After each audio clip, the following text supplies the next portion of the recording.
남들처럼 살면 뭐가 좋아? 괜히 모호한다고 나대다가 돈만 날렸잖아. 그리고 나중에 이 집 나 물려주면 되지. 뭐? 집이 문제야, 지금?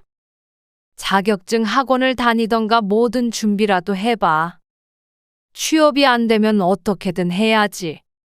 이게 뭐야? 왜 매일 휴대폰만 보고 허송세월을 보내? 엄마도 이제 너 삼시세끼 차려주는 것도 지쳤어. 아무리 취업이 힘들다고 해도 너 하나 받아주는 데가 없다는 게 말이 되니? 별 볼 일 없는 곳 가서 뭐해? 돈은 조금 주고 일만 많이 시키는데. 엄마는 내가 그런 데서 일했으면 좋겠어? 그런 데라도 가서 일을 해야지. 나이 40이 다 돼가는데 자기 밥벌이도 못하면 어쩌자는 거야? 차라리 알바라도 해. 엄마는 내가 힘든 게 좋아? 그런 말이 어디 있어?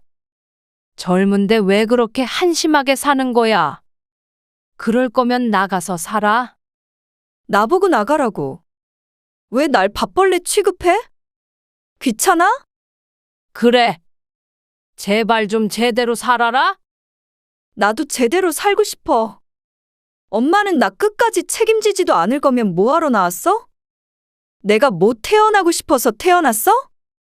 나왔으면 엄마가 책임도 져야 할 거 아니야. 오늘 이야기 속 주인공은 67세 정영화 씨입니다. 그리고 그녀의 딸에 관한 이야기이죠. 정 씨의 가족은 지극히 평범하고 동시에 화목했습니다. 하나밖에 없는 자식, 아낌없이 교육시켰고 엇나가지 않도록 잘 키웠다고 생각했습니다. 학생 때는 무척 모범적이었죠. 그런데 최근 들어 그 딸 때문에 죽을 맛이었습니다. 아니, 딸이 애물단지가 된 지 벌써 10년이 훌쩍 넘었습니다. 40이 다 돼가는데 독립하지 않고 아직까지 부모에게 용돈을 타서 쓰는 그런 한심한 자식이 되어버릴 줄은 정 씨도 상상해 본 적이 없었습니다. 하지만 그렇게 부모 밑에 있는 게 당연하고 오히려 편하다는 딸의 기가 막힌 말에 정 씨의 근심은 깊어져 갔습니다. 좀 더 나이 들어 병들면 기댈 수 있는 자식도 아니었습니다. 철없는 딸에게 노후를 맡길 수 있는 것도 아니고 되려 다 늙어서 같이 늙어가는 딸 뒷바라지까지 해야 할 것을 생각하면 앞날이 깜깜했습니다. 자식인지라 내치지 못하고 다 받아줬던 것이 실수였는지 몰랐습니다. 이제는 결단을 내려야 할 때가 온 듯했죠.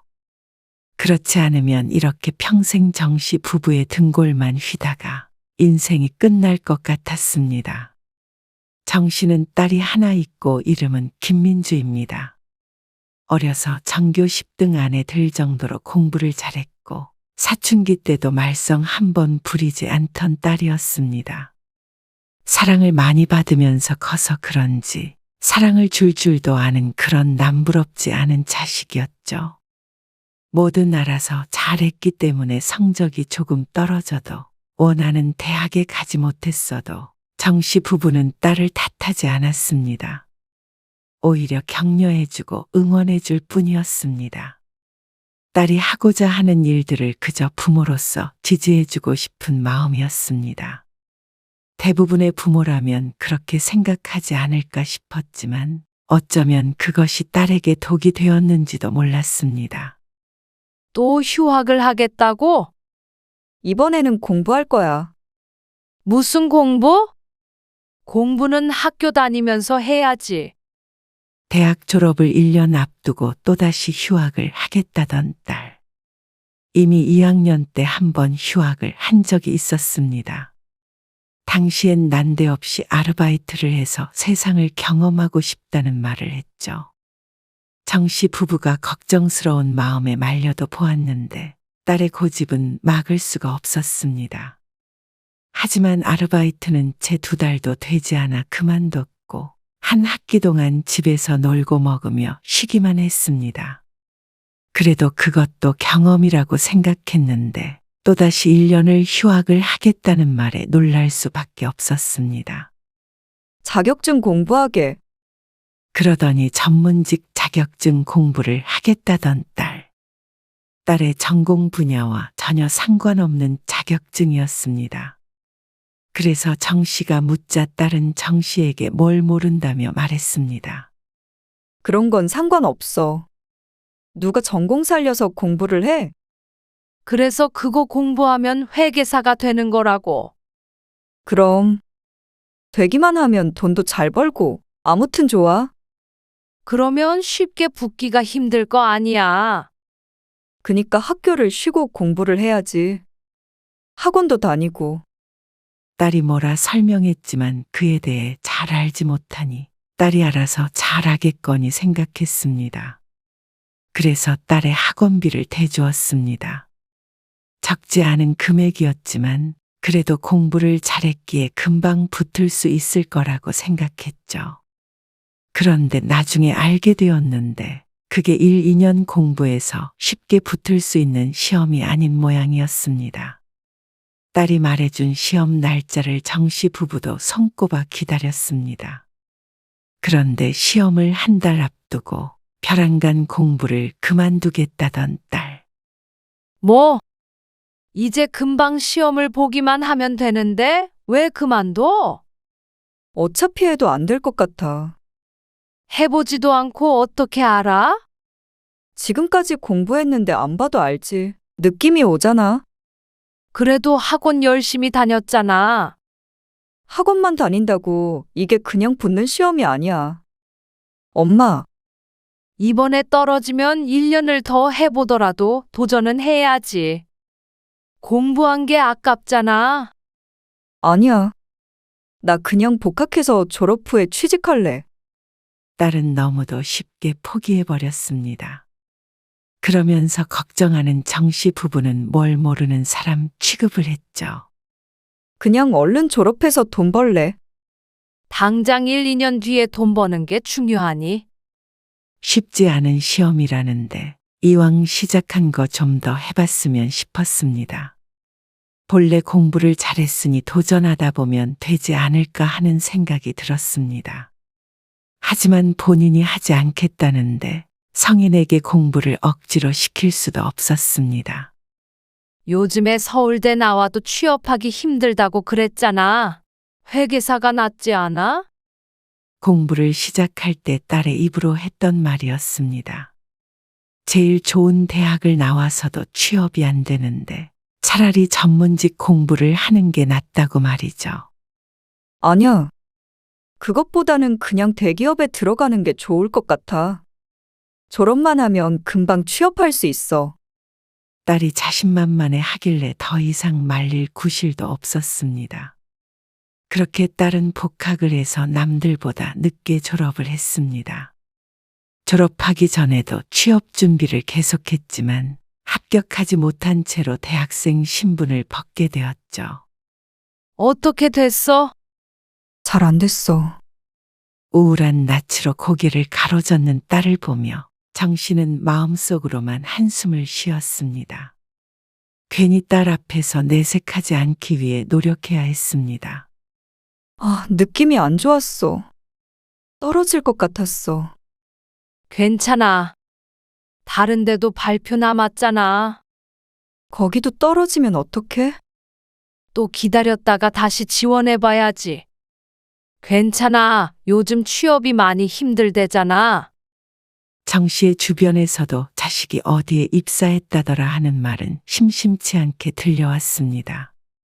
그렇게 공부를 잘하던 딸이 졸업한 지 2년이 넘었는데도 매번 떨어지는 걸 보면 어렵긴 한가 보다 싶었습니다. 도대체가 쉬운 일이 없는 것 같았습니다.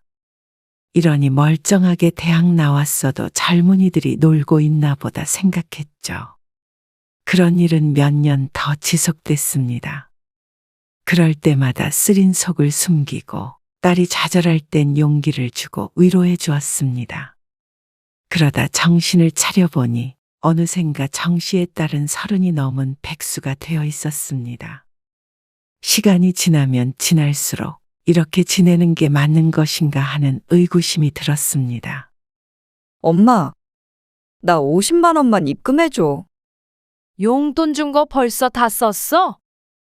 진작 썼지. 딸이 수입이 없다 보니 그 생활비를 대는 것은 정 씨 부부의 몫이 되었습니다. 처음엔 미안해하던 딸도 나중엔 당연하다는 듯이 정 씨에게 돈을 받아갔습니다. 밖에는 나가지도 않는데 돈을 어디다 써? 인터넷으로 뭐 좀 샀지. 민주, 너 나가서 알바라도 해. 왜 매일 집에만 있어? 난 알바는 좀 안 맞아. 돈 버는 게 적성에 맞는 사람이 어디 있어? 내가 지금 알바할 때야? 하루빨리 취업해서 우리 엄마 호강시켜줘야지. 그 전까지 용돈은 매달 일정하게 넣어줘. 나도 용돈 달라는 말 하기 싫어. 능청스레 말하는 딸을 보며 하고 싶은 말을 꾹 참았습니다. 몇 년 취업 준비를 하다 보니 딸도 눈치가 보였는지 할 일이 없어서 그랬는지 몰라도 아르바이트를 한 적이 있었습니다. 그리고 그땐 단 3일 만에 그만뒀습니다. 그래서 일당을 받느라 애를 먹었던 기억이 있었습니다. 너무나도 무책임하게 그만둬버린 딸 때문이었습니다. 딸은 답답한 정 씨 부부의 심정은 전혀 헤아리지 못하는 듯 보였습니다. 정 씨도 남편도 은퇴를 했는데 딸까지 집에만 있으니 세 식구가 하루 종일 같은 공간에 있게 됐습니다. 정 씨 부부는 나름 노후 준비를 해놓은 상태였습니다. 딸만 독립시키면 남은 여생 한가롭게 보낼 생각을 하고 있었는데 도대체 그때가 언제 올 것인지는 알지 못했습니다. 이대로 가다가는 늙어 죽을 때까지 딸을 데리고 살게 생겼나 싶어서 딸만 보면 속이 답답해졌습니다. 그래도 조금만 더 기다려보자. 민주 속은 오죽하겠어? 취업 못하고 집에 있어야 하는 딸의 속은 더 답답할 거라고 남편이 말했지만 정 씨는 글쎄 그럴까 싶었습니다. 그랬다면 저렇게 집에서 놀고 먹으면서 인터넷 쇼핑만 하고 지내진 않을 것 같았습니다. 30 넘은 딸 삼시세끼 차려주며 뒷바라지 해주는 것도 점점 한계가 다가오는 듯 했습니다.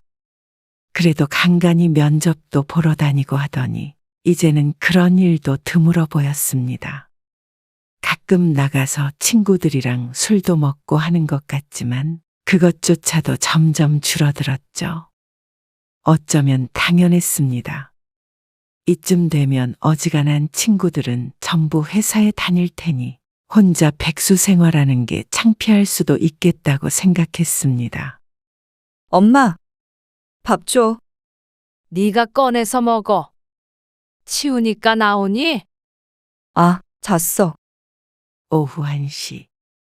남편과 점심 식사를 하고 상을 치우니까 그제서야 눈곱을 떼며 나오는 딸이었습니다. 딸이 일어나는 시간은 대중 없었습니다. 오전 7시에 깨서 배고프다고 밥을 달라고 할 때도 있었고 이렇게 1시, 2시가 넘어서 늦지막이 일어나 뒷북을 칠 때도 있었습니다. 엄마가 차려줘.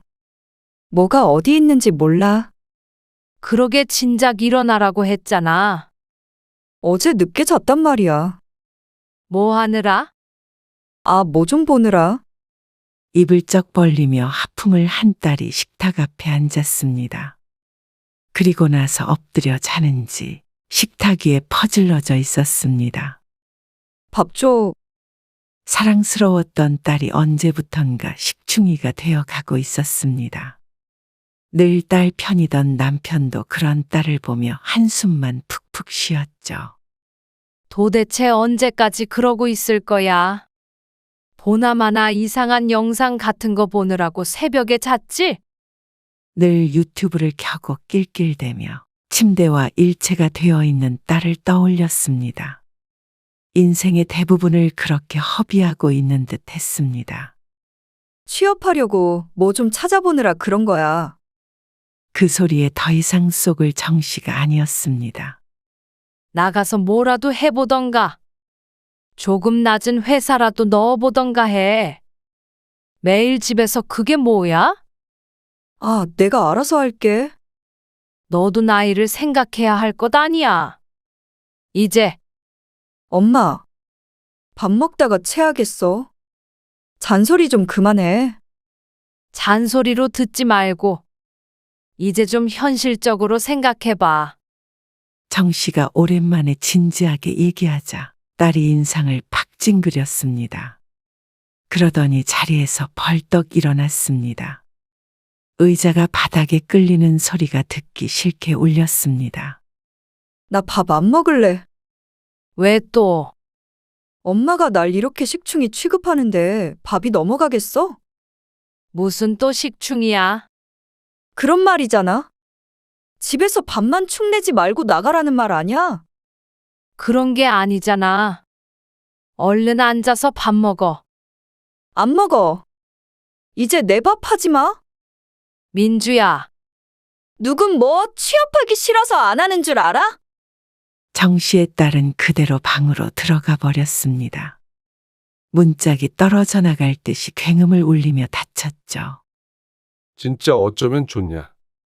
쟤를 소파에 앉아있던 남편도 망연자실해서 방문을 바라보았습니다.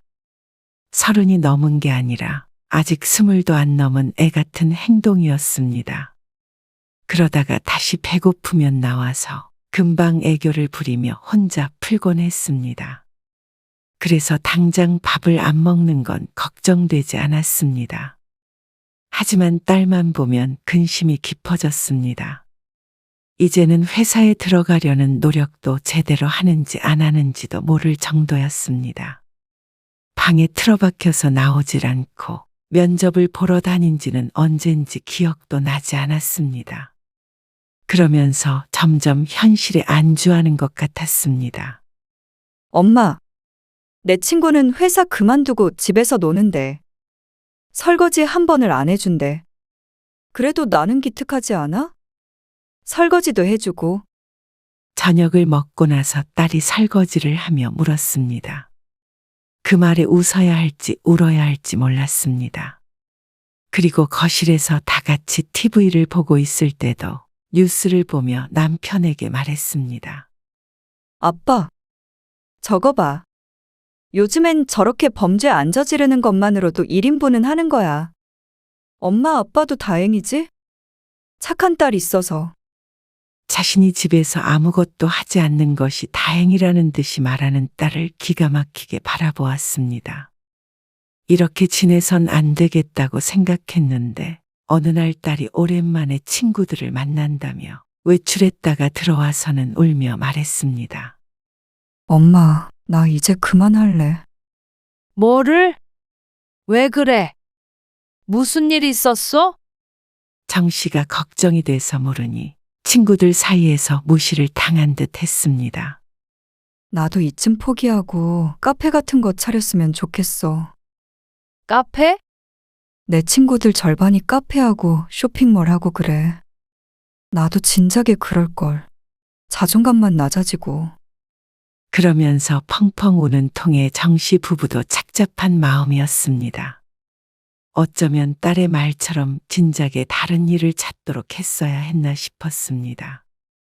금방 되겠지 하며 기다렸던 것이 벌써 몇 년째인지 정말 포기해야 할 때가 된 듯도 했죠. 그래서 정 씨와 남편은 고심 끝에 딸에게 카페를 차려주게 되었습니다.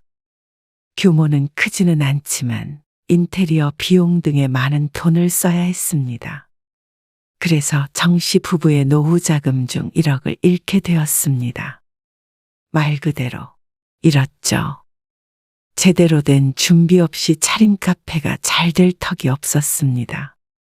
좀 더 조사한 후에 차리라고 해도 마음 급한 딸은 무작정이를 벌려놓았습니다. 그리고 1년을 채우기도 전에 상가 월세도 감당하지 못할 만큼 적자가 직속되어 카페 문을 닫을 수밖에 없었습니다. 더 이상 장사해봤자 돈만 더 잃는 거야. 딸은 손을 떼면 그만이었습니다. 모든 손해는 정 씨 부부가 감수해야 하는 것이었습니다. 딸은 그런 정 씨의 쓰린 속은 모르는 듯 다시 취업 준비나 해야겠다는 소리를 태평하게 했습니다. 노후에는 남편과 여행 다니며 한가하게 살고 싶어서 젊을 때부터 죽어라 노력했는데 1억이라는 큰 돈이 1년 만에 사라졌기에 무척 허무했습니다.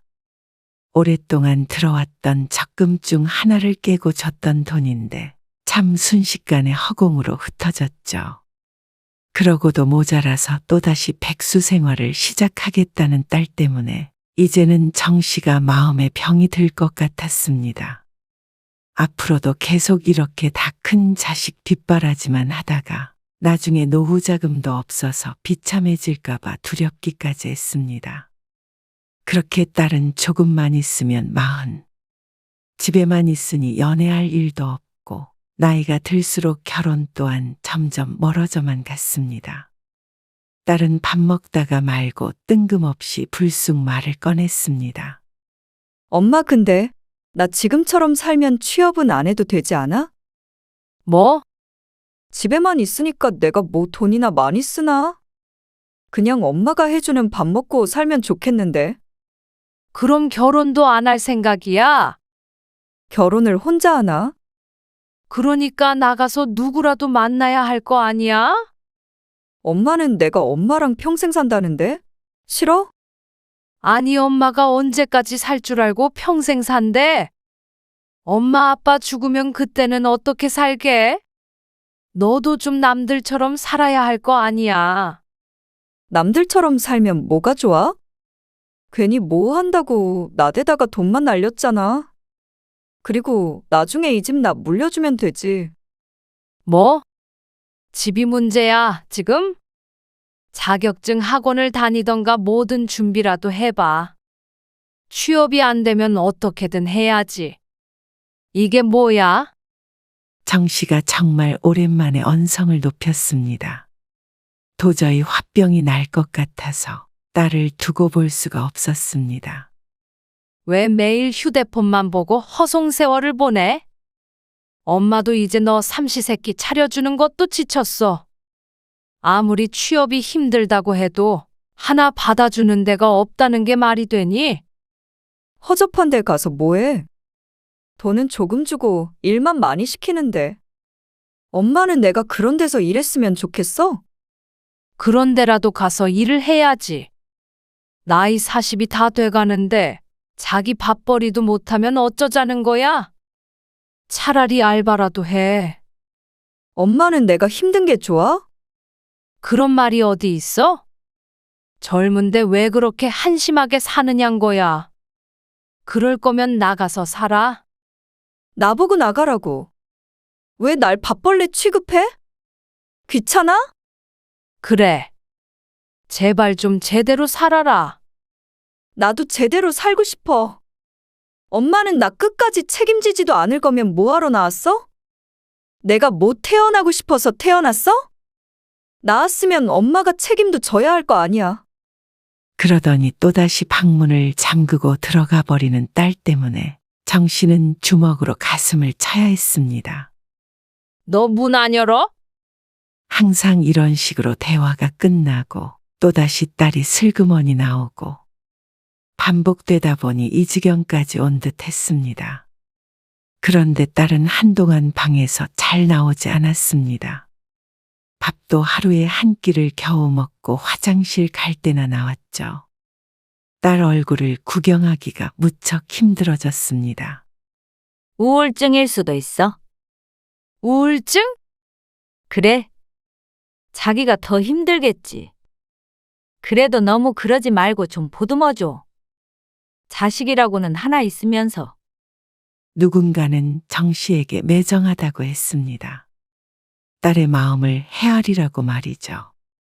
하지만 그런 조언을 한 사람들은 대부분 자식들이 정상적으로 직장에 다니고 있었습니다. 그러니 정 씨의 심정을 제대로 이해할 수가 없었습니다. 그러다가 큰일이라도 나봐. 나중에 후회하지 말어. 그래도 우울증일 수도 있다는 말에 신경이 쓰였습니다. 마음에 병이 있는데 혹시나 딸이 나쁜 마음을 먹지 않을까 하는 생각도 했습니다. 그래서 그때부터는 정 씨도 딸을 대하는데 조금 조심스러워질 수밖에 없었습니다. 그런데 우연히 정 씨가 방문을 살짝 열고 딸이 친구와 통화하는 소리를 듣게 되었습니다. 개꿀이야. 어차피 결혼하면 뭐하냐?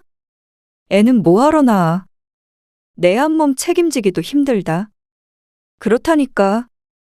됐어. 어차피 이렇게 살다가 엄마 아빠한테 유산 받고 편히 살면 돼. 여행 다니면서 살면 되지. 집만 팔아도 그렇게 살겠다. 엄마 아빠 모아둔 돈도 있고. 뭐, 꽤 되겠지? 보험도 많이 들어두셨을 거야. 내가 외동이잖아. 그럼 뭐든 다 내 거지. 부러워? 그러면 너는 일 열심히 해라. 지금까지 들은 내용만 하더라도 기가 막혔습니다. 부모가 평생 키워준 것도 모자라 죽을 때 뒷바라지를 해야 하는 모양이었습니다. 벌써부터 유산 타령을 하고 일 한 번 제대로 한 적이 없는 자식을 어찌해야 할지 몰랐습니다. 그런데 이어지는 말을 들으니 눈이 뒤집히는 기분이 들었습니다. 아, 거기? 붙긴 붙었는데 안 갔어. 뭘 왜야? 일하기 싫으니까 그렇지. 하도 뭐라 그래서 지원하긴 했는데 이 나이에 내가 무슨 신입사원으로 들어가? 엄마한테는 말도 안 했지. 무조건 다니라고 할 거 아니야. 아, 싫어? 나는 그냥 이렇게 살래. 그 말에 정 씨가 문을 벌컥 열었습니다. 그러자 딸이 놀란 눈을 하고 쳐다봤습니다. 엄마, 뭐야, 사생활도 없어? 그러면서 짜증나는 얼굴로 밖으로 나왔습니다. 너 취업됐어? 그러자 딸이 찔끔하는 표정을 짓더니 이내 화를 냈습니다. 전화 엿들었어? 그래. 너 회사 붙었냐니까. 붙었어. 근데 그렇게 좋은 회사도 아니야. 정 씨가 계속해서 추궁하자 털어놓는 딸. 작은 데라서 직원도 얼마 없는 곳이야. 월급도 쥐꼬리만큼 줘서 받으나 안 받으나 그게 그거야. 어쩌면 이렇게 한심한 소리를 당연하다는 듯이 하는지 몰랐습니다. 너 나이가 몇이야? 지금? 이제 곧 40이야. 조금 주더라도 뽑아만 주면 열심히 하겠다고 해야 할 거 아니야? 뭐? 내가 왜 그래야 해? 언제까지 부모 등골 빼먹고 살려고 그래? 뭐? 무슨 등골을 빼먹어? 저번부터 왜 자꾸 나를 못 잡아먹어서 안달이야? 이유를 몰라서 그래? 이 나이에 이러고 사는 애는 너밖에 없어. 엄마는 내가 그렇게 고생하면서 살기를 바래? 고생 안 하고 사는 사람이 어디 있어? 어떻게 지금까지 부모한테 용돈을 받고 사느냐고. 내가 쓰면 얼마나 쓴다고 그러는 거야? 엄마, 아빠 그 정도 돈은 있잖아. 그래서 그 돈 유산으로 받아서 엄마 아빠 죽으면 여행이나 다니면서 살게? 그러면 엄마는? 아빠는? 부모는 조금도 생각 안 해? 너 뒤치다꺼리만 하다가 노후에도 일하게 생겼어. 그러면 엄마가 대신 일하면 되겠네. 못난 딸보다는 엄마가 나을 거 아니야? 식충이가 뭘 하겠어? 안 그래? 정 씨를 비아냥거리며 말하는 딸에게 정이 떨어졌습니다. 그렇게 똘똘하고 착했던 딸은 도대체 어디로 가버렸는지 몰랐습니다. 정말로 아무것도 못하고 의욕도 없는 식충이가 되어버렸습니다.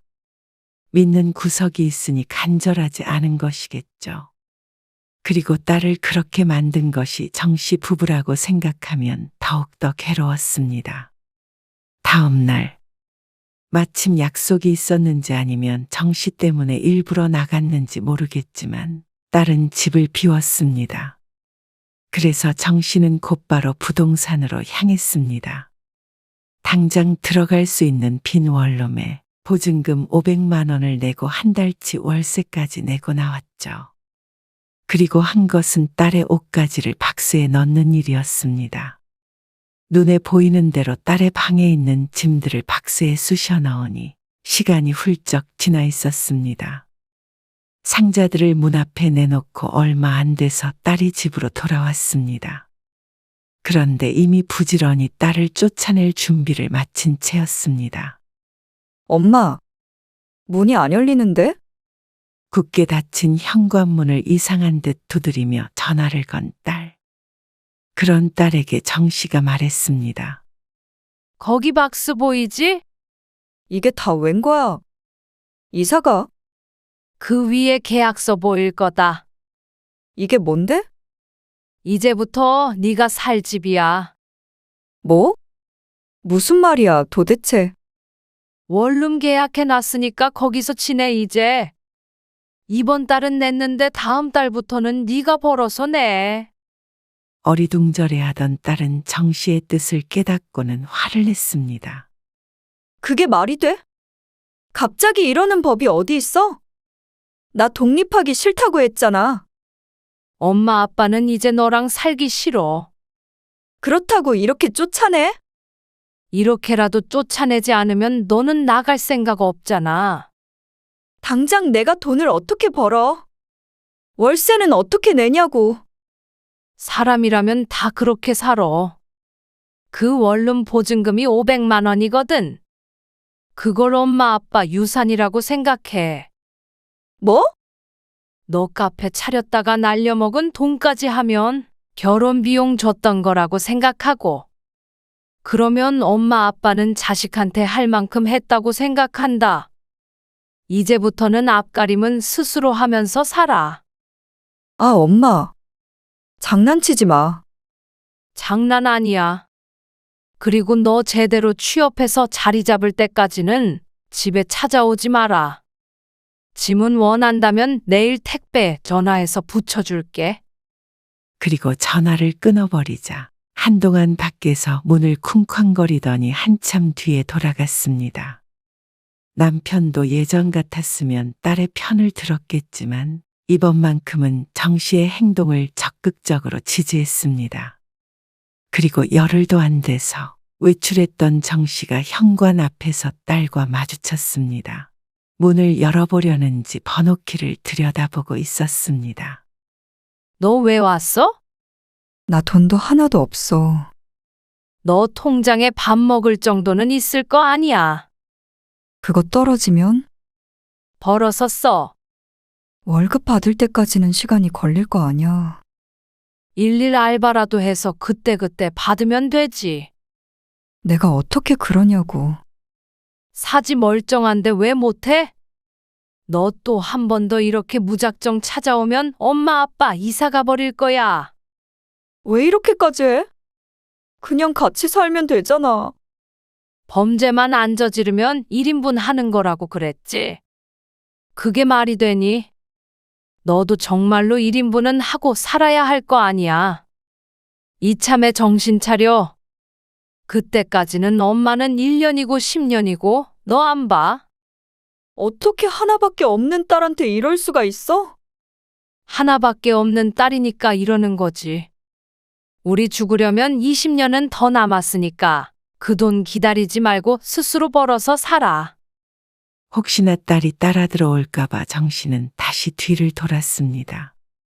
그리고 2시간 뒤에 다시 돌아왔을 때 딸은 가고 없었습니다. 후련하면서도 마음이 편치만은 않았습니다. 무작정 쫓아낸 것 같아서 자꾸 신경이 쓰였죠. 하지만 이렇게 하지 않으면 영원히 자식만 끌어안고 살아가야 할 것 같았습니다. 그건 정 씨에게도 딸에게도 결코 좋은 일은 아닐 것이었습니다. 이미 늦었지만 이제라도 바로잡아야 했습니다. 하나밖에 없는 딸이니 더욱 그랬습니다. 딸은 그날 이후로 몇 달 동안 찾아오지 않았습니다. 죽었는지 살았는지 궁금하긴 했어도 절대 먼저 연락하지 않았습니다. 이사 가야 할 일은 벌어지지 않았습니다. 그리고 딸이 집을 나간 지 1년 정도가 되자 딸에게서 연락이 왔죠. 나 취업한 지 반년 됐어. 잘 다니고 있고 돈은 좀 못 벌어도 제대로 살고 있어. 그러니까 엄마 시간 될 때 집에 한번 갈게. 그래. 맛있는 거 해놓고 기다릴게. 딸도 따로 나가서 살며 많은 생각을 한 듯 보였습니다. 아직 반년밖에 되지 않았지만 딸의 인생을 돌이켜 봤을 때는 대단한 기록이었습니다. 그게 얼마나 갈지는 모르겠지만 그래도 이전과는 확실히 달라진 것 같아서 가슴 한켠이 뭉클하면서도 안심이 됐습니다. 그 소식을 듣고 남편도 기뻐했죠. 그리고 딸은 2년이 지난 지금까지도 같은 직장에 잘 다니고 있었고 스스로 번 돈으로 다른 집으로 이사도 갔습니다. 결과적으로는 그날의 선택이 참 잘한 일이라고 할 수 있었습니다. 비록 결혼을 하지 않아 손주는 볼 수 없겠지만 그래도 이 정도면 정 씨도 만족하며 살아갈 수 있을 것 같았습니다.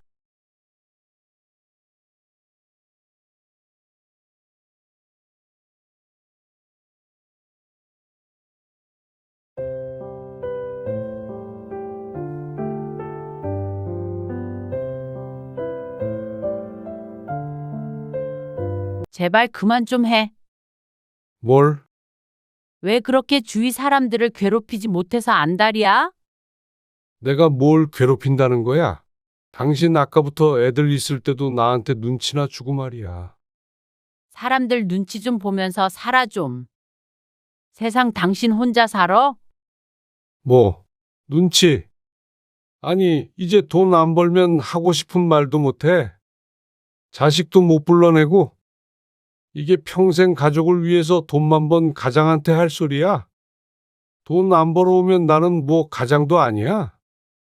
또 돈 얘기를 왜 해? 그리고 돈은 혼자 벌었어? 아니, 이 여자가 왜 갑자기 난리야? 갑자기가 아니라 당신도 좀 당신만의 시간도 보내고 해. 아니, 그러면 내가 나가서 사고나 치고 돌아다니면 좋겠어. 왜 사고 치는 거랑 비교를 해? 좀 생산적으로 살라는 거지? 여태껏 충분히 그렇게 살았어. 이제 가족들이랑 시간 좀 보내겠다는데 당신은 그게 싫다는 거야? 시간을 보내는 게 아니라 못 살게 구니까 그렇지. 나도 좀 집에서 편하게 쉬자. 쉬어. 나도 집에서 쉬는 거야. 나랑 같이 있는 게 싫으면 당신이 나가던가 해. 오늘 이야기 속 주인공은 58세 서성희 씨입니다. 그리고 그녀의 남편에 관한 이야기이죠. 서 씨는 젊어서부터 가부장적이고 고집이 센 남편 때문에 고생을 꽤나 했습니다. 같이 돈을 벌면서도 집안일은 여자가 해야 된다는 남편의 이상한 철칙 때문이었죠. 시집의 영향이 크겠지만 그걸 고치기 위해 많이도 다퉈야 했습니다. 그래도 그나마 자기 일은 성실히 했기에 큰 불화 없이 지금까지 살 수가 있었습니다. 살면서 많이 고쳐왔다고 생각했지만 그래도 원래 성격이 사라지지는 않았죠. 그나마 직장에 다닐 때는 나았지만 남편이 정년 퇴직한 이후로는 사람을 못 잡아먹어서 안달이 난 듯했습니다. 서 씨는 일을 하면서 남편 뒤치다꺼리까지 하느라 스트레스로 머리카락이 한 움큼씩 빠질 정도였습니다. 언제까지 남편을 떠받들며 살아야 하는지 몰랐습니다. 남편은 퇴직했으니 이제는 인생을 즐기면서 살겠다는데 왜 서 씨는 아직까지 일하며 집안일을 하고 매일 집에 있는 남편의 시중까지 들어야 하는지 몰랐습니다. 그런 서 씨의 마음은 눈꼽만큼도 헤아려 주지 않고 자신을 존중해 주지 않느냐는 말만 반복하는 남편을 언제까지 참아내야 할지 고통스러웠습니다. 서 씨는 자식이 둘이 있었고 큰 탈 없이 평범하게 잘 키워냈습니다. 다들 좋은 직장에 들어갔고 최근 들어 아들, 딸 모두 결혼을 시켜서 이젠 할 일을 다 했다고 생각했습니다. 이제는 서 씨 부부의 남은 인생 잘 보내면 되겠다 싶었습니다. 노후 준비는 되어 있었고 자식들도 먹고 살만하니 큰 걱정은 없었죠. 하지만 남편이 퇴직하면서부터 서 씨의 인생이 크게 험난해졌습니다. 그건 서 씨의 인생 계획에 없던 아주 커다란 걸림돌이었습니다. 퇴근 언제 해?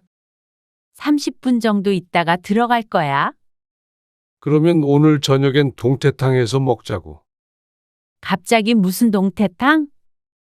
지금 TV에 나오는데 맛있겠네. 들어올 때 장 봐서 와. 그러곤 뚝 끊어진 전화를 황당하게 내려다봤습니다.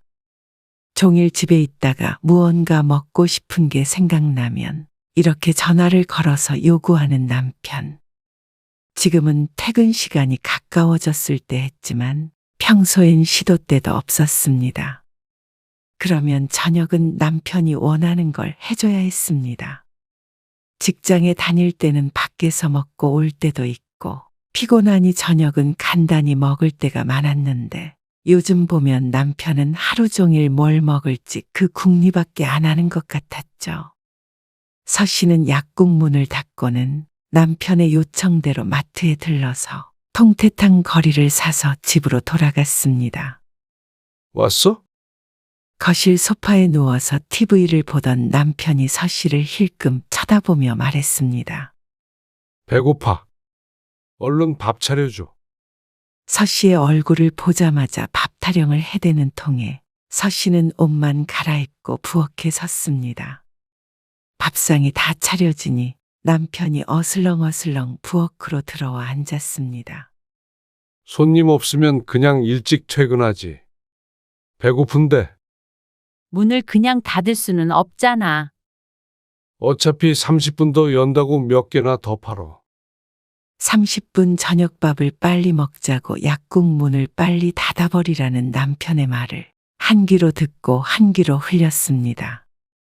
하루 종일 집에서 뒹굴거리니 자꾸 허기가 지는 모양이었습니다. 맛있네.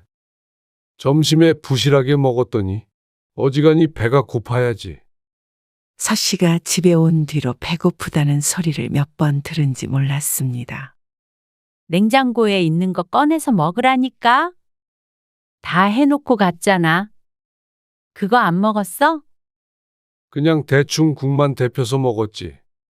그래 놓고선 뭐가 부실하대? 한참 투덜대더니 그새 밥그릇을 비웠는지 남편이 서 씨에게 빈 그릇을 내밀었습니다. 한 그릇 더 줘. 그릇을 보며 서 씨는 천천히 자리에서 일어났습니다. 자신이 더 가까이에 있으니 일어나기는 하지만 도무지 고쳐지지 않는 남편의 버릇이었습니다. 밥을 새로 퍼서 주고 다시 서 씨가 숟가락을 들어서 한 술을 제대로 뜨기도 전에 남편이 또다시 말했습니다. 물. 그 말에 속이 부글부글 끓는 것 같았습니다. 당신이 좀 떠다가 먹어. 아, 그거 일어난 김에 물도 떠와야지. 말 안 해도. 아무튼간 센스가 없어. 한마디를 해도 저렇게 얄밉게 하는지 몰랐습니다. 당신이 먹을 건 좀 스스로 하라고 했잖아. 아 좀 주면 어쨌다고 또 잔소리야. 남편은 빈정이 상한 듯 했습니다. 하지만 서 씨도 기분이 좋지 않았습니다. 종일 일하고 들어와서 씻을 시간도 없이 밥까지 해다 바쳤는데 물 한 잔을 자신의 손으로 떠먹지 않는 남편을 보니 속이 답답했습니다. 그 옛날 서 씨의 아버지도 이러지 않았습니다. 이런 문제 때문에 젊었을 적부터 다툼이 있었지만 아무리 노력해도 남편은 늘 이랬죠. 식사 후에 설거지는 남편이 마지못해 했습니다. 그나마도 시키지 않으면 당연하다는 듯 소파와 한 몸이 될 것이 뻔했습니다. 잠시 후 서 씨가 드디어 씻고 나와 소파에 앉았습니다. 남편이 틀어놓은 TV 프로그램을 의미 없이 바라보고 있었는데 왠지 어디선가 퀴퀴한 냄새가 나는 듯 했습니다. 서 씨가 킁킁대자 남편이 바라보며 말했습니다. 왜 자꾸 냄새를 맡아? 아니, 이상한 냄새 나는 것 같지 않아? 무슨 냄새? 몰라? 좀 안 좋은 냄새가 나는데. 나는 모르겠는데. 그런데 냄새를 따라가자 점점 서 씨와 남편의 거리가 좁혀졌습니다. 그러자 남편도 신경이 쓰였는지 팔을 들어서 자기 몸에서 냄새가 나는지 맡아보았습니다. 설마 했는데 착각이 아니었습니다. 그러자 남편도 찔리는 게 있는지 먼저 변명하듯 말했습니다. 오늘 안 씻어서 그런가? 오늘 안 씻었어? 어제 씻었잖아. 어제 씻으면 오늘 안 씻어? 서 씨가 경악하면서 묻자 남편은 오히려 뭐가 문제냐는 듯이 말했습니다. 집에만 있는데 2, 3일에 한 번씩 씻으면 되지. 뭐? 원래 하루라도 머리를 안 감으면 머리에 기름이 줄줄 흐르는 남편이 2, 3일에 한 번씩 씻는다니 놀랐습니다. 이제 보니까 몰골이 말이 아니었습니다. 아, 그래도 세수랑 양치질은 매일 해. 그걸 말이라고 해? 당연한 소리를 대단한 일이라도 한다는 듯 말하는 남편을 질린 듯 쳐다보았습니다. 그러면 옷도 안 갈아입는 거야? 집에만 있는데 뭘 갈아입어. 아무리 집에만 있어도 심한 것 아닌가 싶었습니다. 다른 건 몰라도 서 씨는 더러운 것만큼은 참기가 힘들었죠. 같은 방에서 자기 때문에 가끔 베개가 바뀌는 일도 있었는데 생각만 해도 찜찜했습니다. 좀 씻어. 서 씨가 질색하며 말하자 남편을 궁시렁거리면서도 그대로 소파에 누워 있었습니다. 한숨을 쉰 서 씨가 먼저 방으로 들어가 버렸죠. 다음 날 모처럼 쉬는 날이었으니 늦잠을 잘 생각으로 누워서 휴대폰을 보다가 잠이 들었습니다. 그때까지 남편은 TV를 보는지 들어오지 않았습니다. 그런데 잠든 지 얼마 되지도 않은 것 같았는데 어깨를 흔드는 손길에 정신이 들었습니다. 여보, 왜? 잠결에 대답을 하자 남편이 또다시 밥 타령을 시작했습니다. 아침밥 먹어야지. 나 오늘 쉬는 날이야. 아, 쉬는 날에는 밥 안 먹어? 나 좀만 더 잘게. 그런데 남편이 짜증을 내며 거칠게 서 씨를 흔들어 깨웠습니다. 밥은 해주고 자면 되잖아. 그 말에 서 씨도 몸을 일으켜 세웠습니다. 쉬는 날에는 웬만하면 좀 챙겨 먹으면 안 돼? 그러자 남편은 버럭 화를 냈습니다. 이제 돈 안 벌어 온다고 밥도 안 차려줘? 거기서 돈 얘기가 왜 나오는지 이해가 가지 않았습니다. 남편은 서 씨를 한번 흘겨보더니 방을 나가버렸습니다. 남편과 함께 사는 건지 애를 키우는 건지 몰랐습니다. 남편은 그날 하루 종일 시위하듯이 제대로 말을 하지 않았습니다. 나이를 먹으면 먹을수록 애가 되는 것 같은 느낌이었습니다. 차라리 일이라도 하러 나가라고 하고 싶었습니다. 은퇴 후에도 젊은 나이이기 때문에 주변 사람들 대부분은 소소하더라도 뭔가를 하고 있었습니다. 하지만 남편에게 그 말을 한 번 했다가 일주일 동안 말도 안 한 적이 있었습니다. 자신이 돈 벌어오는 기계냐고 묻는 말에 어이없던 기억이 떠올랐습니다. 그러면 집에 있더라도 서 씨를 좀 내버려뒀으면 했습니다. 왜 아직까지 일하는 서 씨를 주말까지 쉬지 못하게 괴롭히는지 몰랐습니다. 둘 다 일을 할 때는 남편도 평일엔 힘이 드니 주말엔 각자 시간을 보내며 그냥 쉴 때가 더 많았는데 지금은 평일이든 주말이든 힘이 남아도는 모양이었습니다. 원래는 그래도 서 씨가 남편보다 좀 더 움직이려고 노력을 했는데 남편이 퇴직한 이상 아침밥 정도는 스스로 해결했으면 했습니다. 시간이 많으면 최소한 자기가 무언가 뭘 더 하려고 해야 하는 거 아닌가 싶었습니다.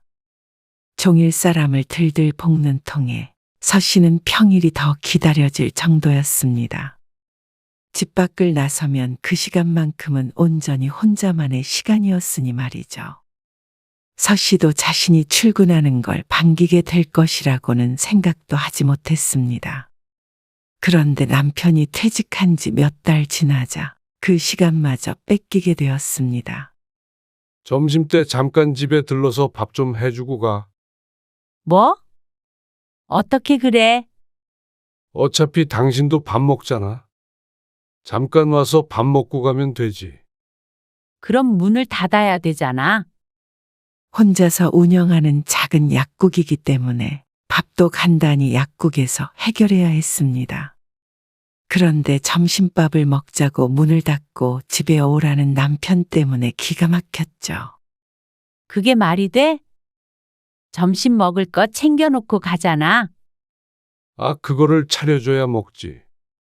그냥 데워서 먹기만 하면 되는데 뭐가 어렵다고 그러는 거야.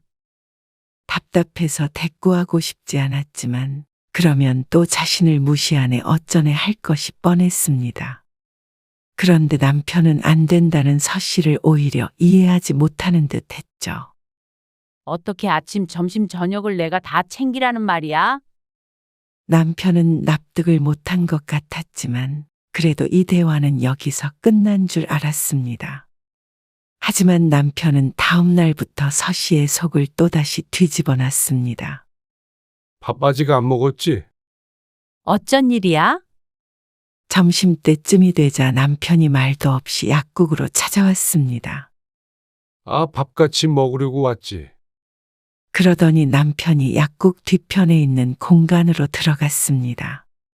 손님이 없을 때 밥도 먹고 잡동사니를 쌓아놓는 공간이 있었는데 거길 치우기 시작했습니다. 뭐 하는 거야? 앞으로 심심하면 여기 와서 쉬려고 그러지. 그 말에 서씨가 기가 막힌 웃음을 내뱉었습니다. 그리고 그날부터는 틈만 나면 남편이 와서 종일 시간을 보냈습니다. 차라리 가만히 쉬었다면 서씨도 그러려니 했을 것이었습니다. 그런데 수시로 찾아와서 서씨가 하는 일에 이것저것 참견했습니다. 손님이 없을 때는 조용히 시간도 보내고 할 일을 하곤 했는데 남편이 이거저라 저거저라 밥 먹자, 입이 심심하다 하며 쉬지 않고 떠들어대는 통에 하루가 더욱 지쳤습니다. 일 좀 하자고 집에 가 있으라고 해도 싫다는 남편을 이러지도 저러지도 못했습니다. 왔다 갔다 힘들만도 한데 남편은 힘이 남아도는 듯 했죠. 이래놓고는 주말에도 서씨를 가만두질 않으니 서씨가 질리지 않을 수가 없었습니다. 정말 김장 안 할 거야? 올해부터는 도저히 힘에 부쳐서 김장을 안 하겠다고 했더니 며칠 동안 사람을 못 살게 굴었습니다. 그러면 김치를 사 먹자는 말이야? 서씨는 잘 먹지도 않는 김치를 남편 때문에 매년 담갔었는데 이제는 그만하고 싶었습니다.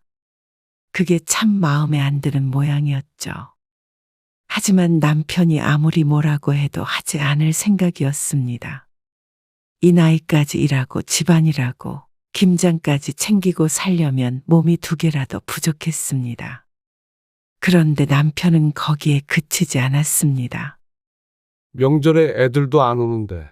그러면 우리 시골 내려갈까? 시골에는 왜? 큰형님네 가서 있다가 오는 거지. 거길 왜 가?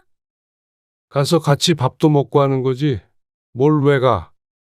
아들, 딸이 결혼하면서부터는 명절에는 각자 여행을 가기로 했는데 남편이 엉뚱한 소리를 했습니다. 시골에 있는 남편의 형제 중 몇몇은 큰형님네에 모이는 것 같은데 그곳에 가고 싶은 눈치였습니다. 가고 싶으면 당신만 가. 하지만 서씨는 전혀 그럴 마음이 없었습니다.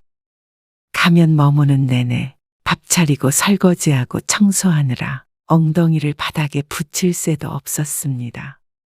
시부모님이 살아계실 적에는 서씨도 예외는 아니라서 명절마다 눈물바람을 했습니다. 그러다 시부모님이 돌아가시고 남편과 투쟁 끝에 안 내려가게 되었는데 심심해서 그런 건지 어쩐 건지 갑자기 시골에 가고 싶은 모양이었습니다. 나 혼자 뭐하러 가? 이혼한 줄 알겠다. 나는 집에서 쉴 거니까. 여행 안 갈 거면 그냥 당신 혼자 가. 당신이 같이 가서 음식하는 것도 좀 거들고 하면 좋잖아.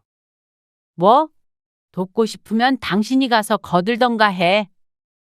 그런데 또 고집불통인 남편은 한참을 우기다가 서씨가 끝내 거절하자 또 토라졌습니다.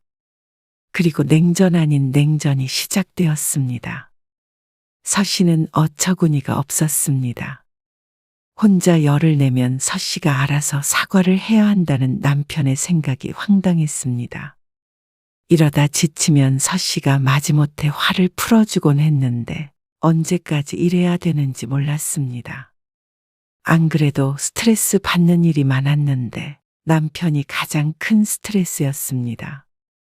나이가 먹어도 성질은 죽지도 않고 서 씨의 눈치라고는 눈꼽만큼도 보지 않는 남편이 야속했습니다. 머리가 지끈거리니 몸살이 날 지경이었습니다. 지금 이 나이에도 이런데 앞으로 좋게 20년을 더 이렇게 산다고 생각하면 숨이 턱 막히는 기분이었습니다. 며칠 뒤 평일 저녁밥을 차리고 있는데 초인종이 울렸습니다. 서 씨가 나가보니 아들 부부가 와 있었습니다. 뭐야? 어쩐 일이야? 서 씨가 당황스럽게 아들 내외를 맞았습니다. 아, 아버지가 오라고 그러셔서요. 뭐? 내가 불렀어. 서 씨가 황당해하는데 남편이 현관으로 오며 말했습니다. 도대체 바쁜 자식들을 평일 저녁에 뭐하러 부른 것인지 몰랐습니다. 그리고 서 씨는 또 아들네가 저녁을 먹고 간다길래 급하게 상을 다시 차려야 했습니다. 기왕에 온 자식들이니 더 신경을 써야 했죠. 그런데 남편은 아들네를 불러놓고는 서 씨의 흉을 봤습니다. 그래서 네 엄마가 뭐라 그러는 줄 아냐? 아니요. 나보고 혼자 가라는 거지. 아니, 도대체 여자가 말이야. 김장도 안 하겠다. 명절에 시골도 안 가겠다. 밥은 나보고 차려 먹어라. 도대체 네 엄마는 하는 게 없어. 너희 명절에 오지 말라고 했을 때도 내가 다 이해했잖냐. 나 그렇게 꽉 막힌 사람 아니다. 그러면서 구구절절 하는 소리는 자신이 다 잘났다는 것이고 모든 잘못은 서 씨가 했다는 말이었습니다. 거기에 아들이나 며느리가 동조라도 해주길 바라는 듯 했습니다. 어찌나 그 모습이 꼴보기가 싫은지 오만정이 다 떨어지는 기분이었습니다. 그 뒤로는 딸도 불러 제끼는 통에 서 씨가 마지못해 화를 풀어주었습니다. 항상 이런 식이었습니다. 그러니까 남편이 더 기고만장해져서 자신이 다 맞다고 생각하는지도 몰랐습니다. 하지만 이럴 때마다 싸우고 감정 소모하는 게 서 씨에게는 정신적으로 지치는 일이 되었습니다. 어느 날 남편이 퇴근해서 온 서 씨에게 말했습니다. 오늘 내가 빨래했어. 빨래가 얼마 없어도 늘 빨아놔야지. 그러면서 서 씨의 살림에 대해서 지적하는 남편. 반면에 서 씨는 이제는 빨래 정도는 남편이 해야 하는 것 아닌가 싶었습니다. 어떻게 하나부터 열까지 서 씨가 하는 게 당연하다고 생각하는지 몰랐습니다. 남편이 일을 할 때는 그래도 손끝이 좀 더 야무진 자신이 좀 더 하는 게 낫다고 생각했지만 이제 와서 그게 후회가 됐습니다. 그러면서 서 씨가 집에 있으면서 집안일도 좀 하라고 하면 남편은 화를 냈습니다.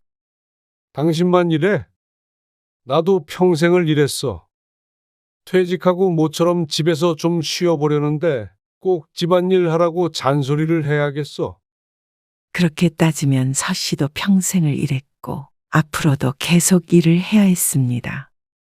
그런데 자신이 더 잘났고 자신만 가정을 위해 헌신한 것처럼 말하는 남편이었습니다. 그러면 내가 이제 일 그만두고 살림할까? 그 말 한마디 했더니 남편은 난리가 났습니다.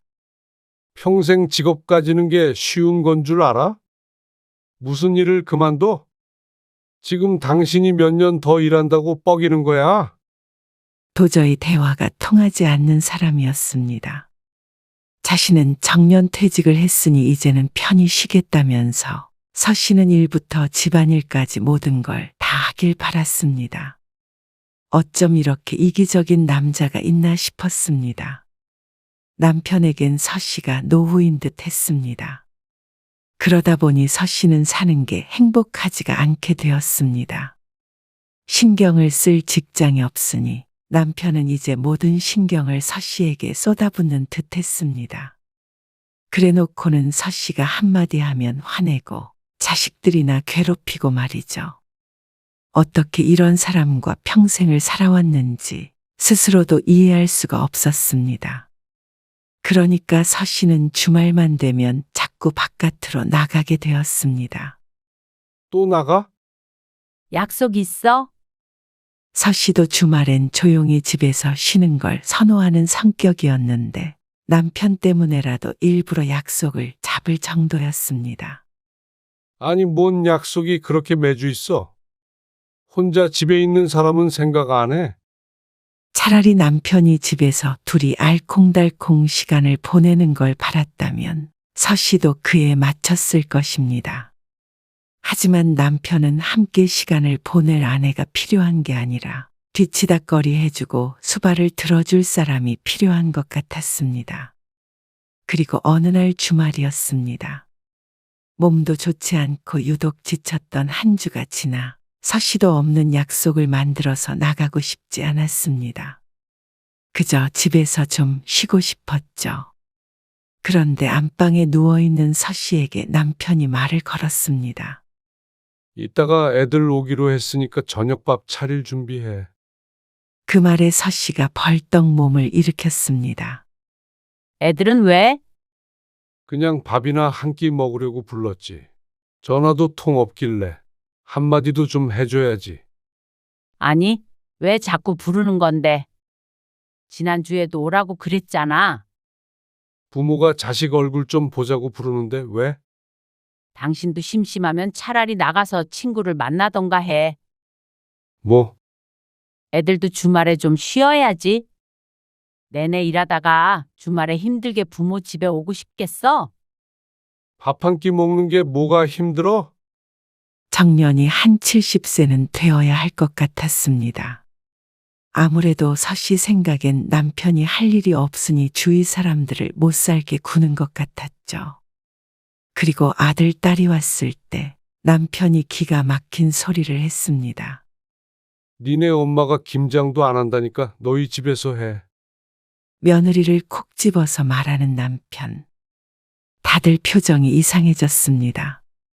남편의 성격을 아니 얼른 싫다는 말은 못하고 서로 눈치만 보고 있었습니다.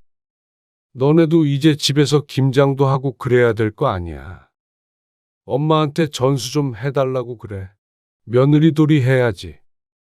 아니, 그냥 사 먹자니까 그러네. 사 먹으면 그게 무슨 맛이야? 그냥 좀 둬. 젊은 애들이 무슨 김장을 해서 먹겠어? 하지만 씨알도 먹히지 않는 말이었습니다. 서 씨가 무슨 말을 해도 아랑곳 않고 며느리에게 대답을 들을 때까지 물었습니다.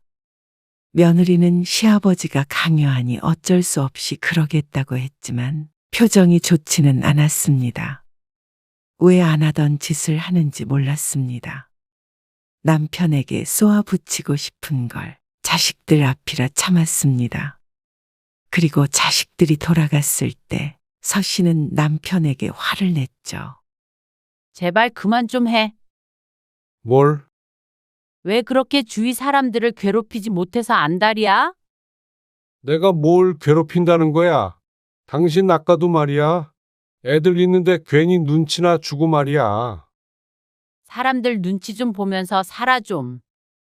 세상 당신 혼자 살아? 뭐? 눈치? 아니, 이제 돈 안 벌면 하고 싶은 말도 못해. 자식도 못 불러내고. 이게 평생 가족을 위해서 돈만 번 가장한테 할 소리야? 돈 안 벌어오면 나는 뭐 가장도 아니야? 또 돈 얘기를 왜 해? 그리고 돈은 혼자 벌었어? 아니, 왜 갑자기 난리야?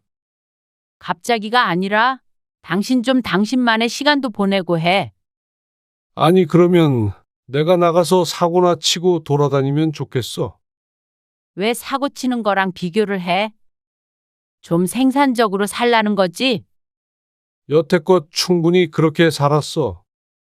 이제 가족들이랑 시간 좀 보내겠다는데 당신은 그게 싫다는 거야? 시간을 보내는 게 아니라 못 살게 구니까 그렇지. 나도 좀 집에서 편하게 쉬자. 아, 쉬려면 쉬어. 나도 집에서 쉬는 거야. 나랑 같이 있는 게 싫으면 당신이 나가던가 해. 솔직히 요즘 들어 서 씨는 사람들이 황혼이혼을 왜 하는지 이해가 갔습니다. 남편이 퇴직한 이후로는 서 씨만의 시간도 공간도 없었습니다. 일하러 나와도 남편이 쫓아왔고 집에 가면 따라다니면서 밥 차려라 뭐해라 하며 부려먹었습니다. 그게 주말도 구분 없이 매일 반복이 되니까 점점 일상이 벅찼습니다. 다들 이렇게 사나 싶었습니다. 피난처가 필요할 정도였죠. 그날부터 또다시 냉전이 시작이 되었습니다. 아니, 남편의 무건투쟁이었죠. 하지만 이제 서 씨는 오히려 좋았습니다. 남편이 밥을 먹든 말든 신경도 쓰지 않았습니다. 남편도 자존심이 있는지 스스로 며칠 먹더니 화를 냈습니다. 아니, 평생 일한 남편이 퇴직해서 집에 있는 걸 그렇게 눈꼴 시려워해? 그러면 난 일도 그만두지 말라며? 난 죽을 때까지 일하고 집에선 남편 수발까지 들으라는 말이야? 평생 일한 나는 왜 대접을 안 해주는데 그럼? 일 좀 더 하는 게 대수야. 그렇게 내 밥 차려주기 싫으면 말어. 나랑 있기 싫으면 당신이 나가라니까. 그래서 나가라는 남편의 말에 옳다구나 했습니다. 당신이 나가라고 했다. 참나. 그래라. 남편은 설마 정말로 서 씨가 나갈 줄은 몰랐는지 어디 한번 가보라며 콧웃음을 지었습니다. 그래서 서 씨는 그날로 짐을 싸서 나와버렸습니다. 그리고 약국으로 향했죠. 남편이 창고 같던 공간을 쉬기 편하도록 잘 정돈해 놓아 다행이었습니다. 밥도 이곳에서 해결하기 때문에 싱크대도 있고 어지간한 건 갖춰져 있었습니다. 좁은 공간이었지만 차라리 숨통이 트였습니다. 밥 차리라고 화내는 사람이 없으니 조용하고 좋았죠. 남편도 이틀간은 서 씨에게 전화하지 않았습니다. 서 씨가 나갔어도 약국 문은 열었기에 아마 그걸 확인했는지도 몰랐습니다. 그런데 사흘이 넘어가자 불편한 게 한두 가지가 아니었을 듯 했습니다. 며칠 뒤에 남편이 찾아왔습니다. 당신 계속 이렇게 하면 아주 이혼하는 걸로 생각할 거야. 이혼을 들먹이며 윽박 지르는 것이 그러면 서 씨가 굽힐 줄 아는 모양이었습니다. 그래. 당신이 원하면 도장 찍어줄게. 뭐야? 그러자 남편은 길길이 날뛰었습니다. 이혼이 무슨 개 이름인 줄 알아? 당신이 먼저 이혼하자며. 누가 이혼하자고 그랬어? 이만하고 집에 들어오라는 거지. 싫어. 당신 때문에 집에 안 들어갈 거야. 진짜 왜 이래? 그건 당신이 더 잘 알겠지? 그러자 허공을 보고 한숨만 푹푹 쉬더니 돌아갔습니다. 서 씨는 그런 남편을 붙잡지 않았습니다. 상가 건물에서 생활하는 건 당연히 불편했습니다. 하지만 몸은 불편했지만 마음만은 아주 편했죠. 계속 이렇게 지낼 수는 없겠지만 남편이 변하지 않는 이상은 차라리 집을 따로 얻어볼 생각이었습니다. 그래서 부동산에 가봐야지 생각하고 있는데 열흘 뒤쯤 또다시 남편이 찾아왔죠. 내가 미안해. 어떻게 하면 되는데? 뭐를? 이러는 이유가 있을 거 아니야. 남편은 서 씨에게 사과를 하며 설득하려 했습니다. 나도 이 일 그만둘 생각 없어. 그러니까 이제 당신은 전업주부라고 생각하고 집안 살림해. 밥도 당신이 차리고 빨래도 청소도 다 당신이 해. 뭐? 내가? 그러면 내가 해? 남편은 하늘을 쳐다봤다 땅을 쳐다봤다 하더니 이내 고개를 끄덕였습니다. 알았어. 남편도 큰 맘을 먹은 듯 했습니다. 큰 소리 쳤던 것과는 다르게 이제 와서 부인 없이 노후를 살기엔 자신이 없는 모양이었습니다. 그리고 애들한테 김장을 하라거나 그러지 마. 매주 불러대지도 말고. 특히 며느리 돌이니 뭐니 하지 말고. 허참. 그러면 돼? 그리고 당신도 취미 좀 찾아봐. 등산을 가든 도서관을 가든. 아, 알았다니까. 얼른 짐 싸. 혹시라도 하나라도 어기면 나는 바로 부동산에 갈 거야. 부동산?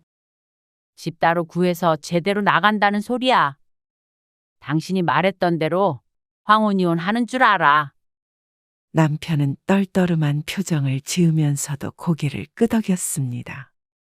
이렇게 두 번이나 찾아온 이상 모든 걸 숙이고 들어온 듯 했죠. 그렇게 서 씨는 집으로 다시 돌아갔습니다. 쌀짐도 사실 얼마 되지 않았습니다. 가면서도 마음은 굳게 다졌습니다. 앞으로 20년은 더 데리고 살아야 할 남편이니 더 이상 남편의 만행을 참아 넘기지 않기로 했죠. 그리고 정말로 남편이 또다시 그런다면 이혼이 아니더라도 별거라도 할 작정이었습니다.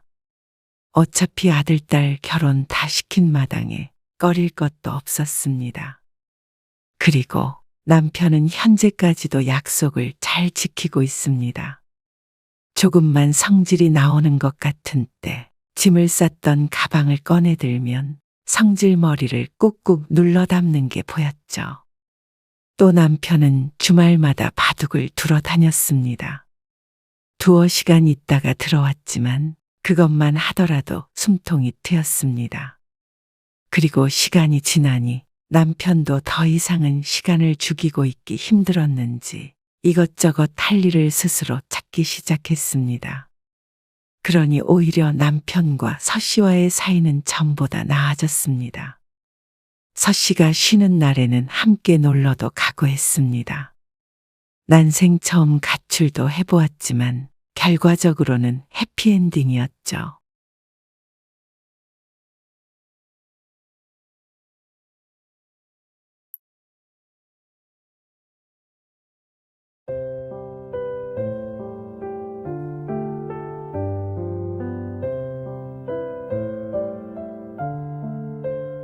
근데 이거 날짜가 지났네요? 근데 그저께까지고 냉장고에 있어서 괜찮아. 내가 먹으려고 했는데. 아니, 아무리 그래도 날짜 지난 걸 그대로 두시면 어떻게 해요? 뒀으면 빨리 드셔야지. 저는 날짜 지난 건 안 먹어요. 이것 보세요. 냉장고 상태도 이게 뭐예요? 끈적거리는 거, 이런 거는 그때그때 닦아야죠. 아, 냉장고 청소 저번 주에 한 거야. 청소한 게 이거예요? 제가 안 그래도 몇 번 말씀드리려다가 말았는데요. 거실도 매일 청소하시는 거예요? 매일 하고 있지. 그런데 먼지가 잔뜩 있어요. 애 있는 집에서 청소 그렇게 대충 하시면 안 돼요. 오늘 이야기 속 주인공은 63세 성준면 씨입니다. 그리고 그녀의 사위에 관한 이야기이죠. 성 씨는 주변에서 며느리를 본 친구들이 불평하는 말을 종종 들었습니다. 그러면서 다들 딸 가진 성 씨를 부러워했습니다. 그래서 성 씨도 며느리 눈치 보는 다른 친구들과는 달리 노후에도 내 자식과 가까이 지낼 수 있을 줄 알았습니다. 하지만 그보다 더한 사위가 생겼으니 누구도 성 씨를 부러워할 필요가 없었습니다. 상대가 자신보다 나이가 많든 적든 상관없이 본인의 말만 맞고 생각하는 바는 그대로 입 밖으로 꺼내는 사위가 이 씨는 참 부담스러웠습니다. 그리고 본인의 뜻에 어긋난다 싶으면 막말까지 서슴지 않았죠. 딸 몸조리를 해주기 위해 당분간 머물고 있는 성 씨가 하는 건 뭐든 못마땅해 하는 사위 때문에 성 씨는 숨이 막힐 지경이었습니다. 장모인 자신이 어째서 사위에게 그런 말을 들어야 하는지 이해가 가지 않았습니다. 그동안 딸 가정의 평화를 위해 참아왔지만 사위와 함께 지내는 시간이 길어질수록 더 이상 참을 수가 없게 되었습니다. 송 씨는 딸이 하나 있었습니다. 자식이 하나라 모든 걸 다 줘도 아깝지 않은 딸이었고, 특히나 어릴 적에 몸이 약했던 탓에 무척 애지중지 키운 딸이었습니다. 그건 남편도 마찬가지였습니다. 그래서 남부럽지 않게 교육시켜서 좋은 직장에도 들어갔습니다. 그리고 그런 딸도 30이 넘자 연애하던 남자친구와 결혼을 하겠다고 했습니다. 같은 직장에 다니던 남자였는데 딸보다는 2살 연상이었습니다. 그리고 처음 딸의 남자친구를 처음 만났을 때는 무척 멀끔하고 똑부러진다고 생각했습니다. 너 남편감 잘 만난 것 같아. 그래서 집으로 돌아와서 딸의 옆구리를 쿡 찌르면서 얘기했습니다. 그 말에 딸도 무척 좋아했죠. 그렇지? 너무 똑부러져서 가끔 다투기도 하는데 그래도 마음은 착해. 똑 부러져야 잘 살지. 에이 그래도 좀 지나칠 때도 있어. 엄마도 나중에 놀라지 마. 얼마나 지나치길래 딱 한 번 보여준 성 씨에게까지 경고 아닌 경고를 하는지 궁금했습니다. 하지만 예비 사위도 배울 만큼 배웠고 처음 만남에서는 특별히 이상한 점은 느끼지 못했습니다. 한 가지 독특하다면 독특했던 것이 어른을 별로 어려워하지 않는 것 같기는 했습니다. 하지만 그것도 성격이 살갑고 격이 없어서 그런 거라고 생각했습니다. 무뚝뚝하고 말이 없는 것보다는 그게 낫지 않나 싶어서 송 씨는 딸의 말을 크게 신경 쓰지 않았죠. 그건 남편도 마찬가지여서 예비 사위를 마음에 들어 했습니다. 처음에는 누가 내 딸을 데려가나 깐깐하게 볼 것이라더니 금세 사위로 인정을 했죠. 혹시 이거 좀 해줄 수 있을까? 휴대폰에 있는 연락처를 옮겨야 되는데 연아가 할 줄 모른대잖아. 결혼을 앞둔 어느 날 예비 사위에게 송 씨가 휴대폰을 건네며 물었습니다. 아무래도 젊은 사람이니 잘하지 않을까 했죠. 그런데 사위는 단번에 고개를 저었습니다. 못하더라도 한번 해보세요. 매번 휴대폰 바꿀 때마다 제가 해드릴 순 없잖아요. 아, 1시간 동안 해보려고 해도 안 되길래? 저도 핸드폰 화면 쳐다보고 있기 힘들어요. 방금 밥 먹었는데 멀미나겠어요. 그래? 알았어. 내가 해볼게. 그만 송 씨는 민망해져서 휴대폰을 다시 집어넣었습니다. 예비 사위를 만나는 시간이 점점 늘어가자 딸이 무슨 말을 하는지 알 것 같았습니다. 아기가 있는 것 같지는 않았지만 사위는 장모에게도 장인에게도 말을 골라 하는 법이 없었습니다. 굳이 안 할 말을 한다거나 너무 직설적으로 해서 기분을 상하게 만드는 경우도 있었습니다. 그렇다고 그게 딸을 결혼시키지 않을 이유는 되지 않았습니다. 그 정도로 늘 붙어 있는 것도 아니었기에 딸이 좋다면 좋은 게 아니겠나 싶었죠. 그리고 상견례 날, 결혼 준비 과정은 많이 진행이 된 상태였습니다. 사돈의 사정으로 상견례가 많이 늦어지긴 했지만 결정해야 할 것들은 이미 자식들을 통해서 결정한 상태이기 때문에 큰 문제는 없었습니다. 결혼 비용도 전부 반씩 내기로 했으니 네가 잘났네 내가 잘났네 할 일도 없었죠. 부족한 저희 아들 잘 부탁드립니다. 아닙니다. 저희야말로 저희 딸 잘 부탁드립니다. 대화가 끝나갈 때쯤 서로 인사말이 오갔습니다. 큰 의미 없이 잘 부탁드린다는 말이었는데 사위는 그게 마음에 들지 않는 눈치였습니다. 뭐가 부족하다고 그러는 거예요? 사위의 말에 사돈도 당황한 눈치였고 송 씨도 놀란 상태였습니다. 사위의 말이 꽤나 공격적이었기 때문이었죠. 아무튼 이런 인사치레는 바뀌어야 돼요. 자기 자식 깎아내리는 말을 도대체 왜 하는 거예요? 깎아내리다니. 그냥 하는 말이지. 그러니까 그냥 하는 말을 왜 하는지 이해가 안 가서 그래요. 인준 씨, 딸도 말렸고 성씨도 얼른 말을 돌렸습니다. 아무튼간 잘 부탁한다는 말이었어. 우리 오서방도 앞으로 잘 지내보자고. 결혼하고 나서도 서로 아들처럼 딸처럼 가깝게 지내면 좋잖아. 결혼하면 그렇게는 안 되죠. 그렇게 지내려다가 더 사이가 나빠지는 법이에요. 자식이라고 아무 때나 부르고 그러면 괴롭죠. 그 말에 또다시 찬물을 부은 듯 분위기가 싸해졌습니다. 그러자 사위는 눈을 꿈뻑 감았다 뜨며 말했습니다. 아, 제가 빈말은 못해요. 사돈도 민망한 표정을 지었는데 아들을 말릴 생각은 못하는 듯 했습니다. 사돈네 반응을 보니 사위가 이러는 게 한두 번이 아닌 것 같았습니다. 성씨 또한 결혼했다고 해서 사위를 수시로 불러낼 생각은 없었습니다. 그런데 그렇게 단칼에 자르는 소리를 들으니 기분이 좋지는 않았죠. 딸도 안절부절하는 와중에 태어난 건 사위뿐인 듯 했습니다. 어쩌면 그때 알아봤어야 했던 건데, 어쩌면 나이 60이 되도록 사람 보는 눈이 없었던 성씨 탓이었습니다. 그날 상견례는 그렇게 얼버무리며 끝이 났고, 딸은 얼마 뒤에 결혼을 했습니다. 그리고 얼마 안 돼서 딸은 임신을 했고, 첫 명절에 딸과 사위가 찾아왔습니다.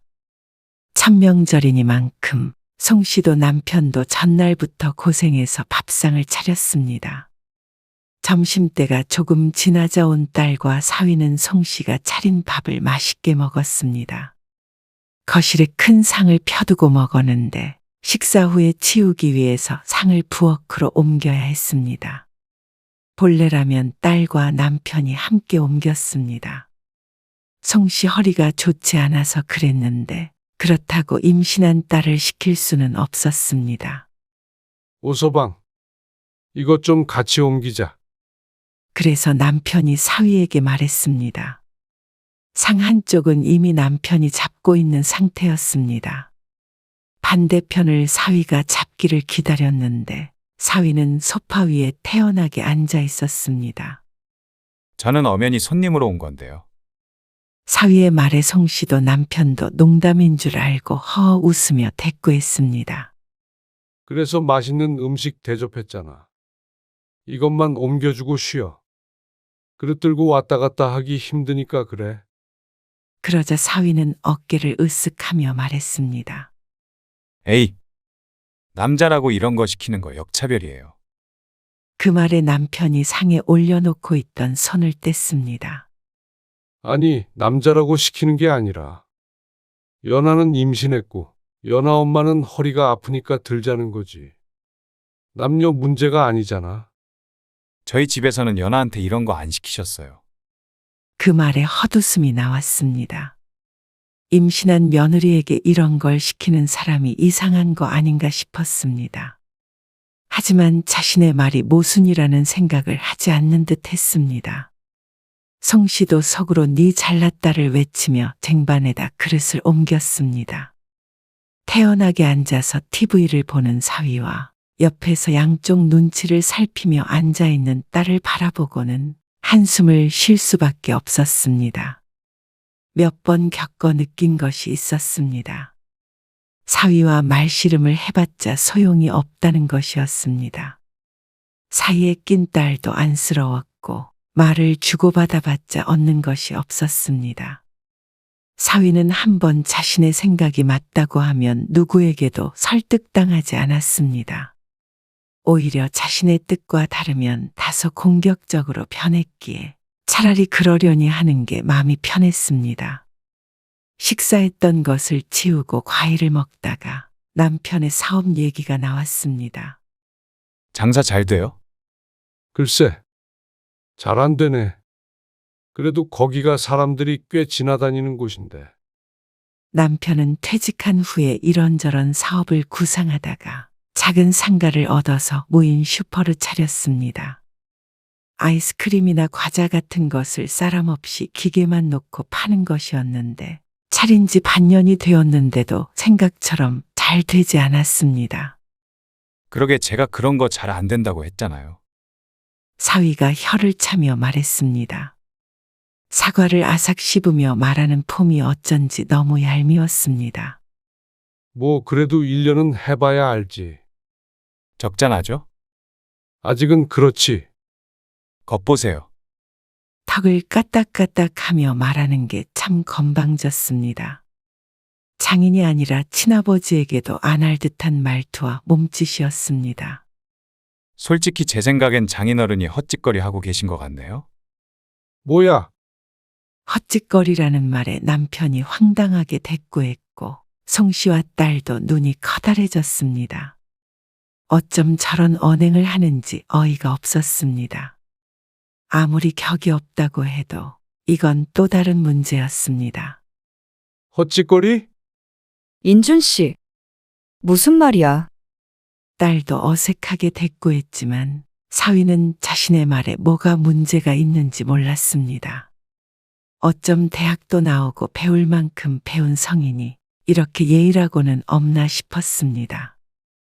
해도 될 말과 해선 안 되는 말조차 구분을 못하면서 그걸 솔직함이라는 말로 포장하는 것에 어처구니가 없었죠. 그러니까 소용없는 일 그만하시라는 거죠. 사업을 아무나 하나요? 그러다가 퇴직금 날려먹는 사람 여러 봤어요.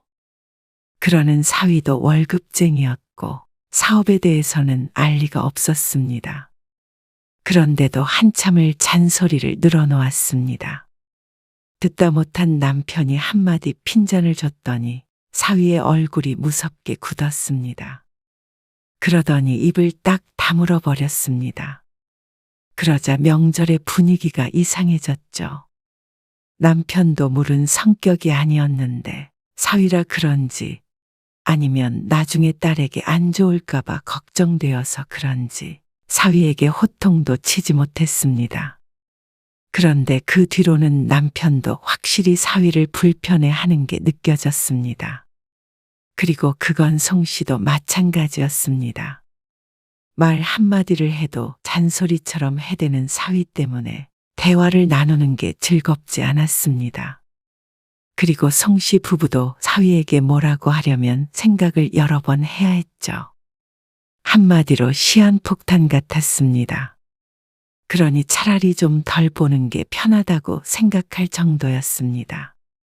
다음 명절에도 그랬습니다. 자고 가겠다는 딸을 밥 한 끼 먹이고 돌려보냈습니다. 그러니까 또 딸이 서운해하니 참 어려운 일이었습니다. 딸 가진 부모는 좋다더니 다 말도 안 되는 소리처럼 느껴졌습니다. 어떻게 보면 며느리보다도 어려운 게 사위였습니다. 사위도 스스로를 처가해서 대접받아야 하는 존재라고 생각하는 것 같았으니 말이죠. 그러다 딸이 출산을 앞두었을 때였습니다. 어느 날 딸이 혼자 찾아왔습니다. 웬일이야? 몸 무거운데? 엄마한테 부탁 좀 하려고. 무슨 부탁? 나 산후조리원에서 나오면 몸조리 좀 해달라고. 그 생각까지는 하질 못해서 잠시 고민을 해야 했습니다. 그런데 딸의 말을 듣고 보니 누군가 도와주긴 해야 할 것 같았습니다. 특히나 딸이 몸이 약해 걱정이긴 했죠. 올해는 말고 한 3개월 정도만. 그래? 어떻게 하면 돼? 그런데 밤에 애를 봐야 하니 딸은 송씨가 자신의 집에서 잠시 머물며 도와주길 바랐습니다. 하지만 송씨는 마음에 걸렸습니다. 딸을 도와주는 것이야 당연히 할 수 있지만 그 집에 가면 딸만 있는 게 아니었으니 말이죠. 오서방은 괜찮대? 상관없다던데. 오서방도 걱정하더라고. 오서방은 계속 일하니까 아무래도 집에 누가 있으면서 좀 도와주면 좋겠다고는 했어. 그래? 사람 쓰자고 할 줄 알았더니. 좀 알아보는 것 같았는데 금액이 비싸다고. 아이고, 그래서 엄마가 와서 도와주면 한 달에 50만 원씩 주면 안 될까? 나는 마음 같아서는 더 주고 싶긴 한데. 말끝을 흐리는 딸을 보자 사위가 어떻든 돈이 어떻든 내 자식 힘들지 않게 도와주고 싶은 마음이 컸습니다. 그래. 알았어. 3개월 동안 있으면 되지? 그러자 딸이 무척 기뻐했습니다. 남편도 우려스러워했지만 딸을 걱정하는 마음이 크니 3개월 동안 가 있으라고 했습니다. 그런데 예상처럼 쉽지 않은 일이었습니다. 딸이 아이를 낳고 돌아온 날에 맞춰서 송 씨도 짐을 간단하게 싸서 딸의 집으로 들어갔습니다. 하지만 그때부터 사위의 잔소리는 시작이 되었습니다. 아주 사소한 것도 간섭을 했는데 나중에는 사위가 장모님하고 부르기만 해도 어깨가 펄쩍 뛸 정도였습니다. 장모님, 씻고 나오시면 욕실을 닦고 나오셔야죠. 욕실 청소? 물기 닦고 나왔어. 정리도 했고. 아니요. 수건으로 세면대나 욕조 같은 건 닦으셔야죠. 뭐? 수건으로? 네. 몸 닦은 다음에 그걸로 주변 물기 싹 닦으세요. 아니, 몸 닦는 수건으로 욕실을 닦으라는 거야? 당연하죠. 그렇지 않은 송 씨를 이상하게 쳐다보는 사위를 송 씨가 오히려 희한하다는 듯이 바라보았습니다.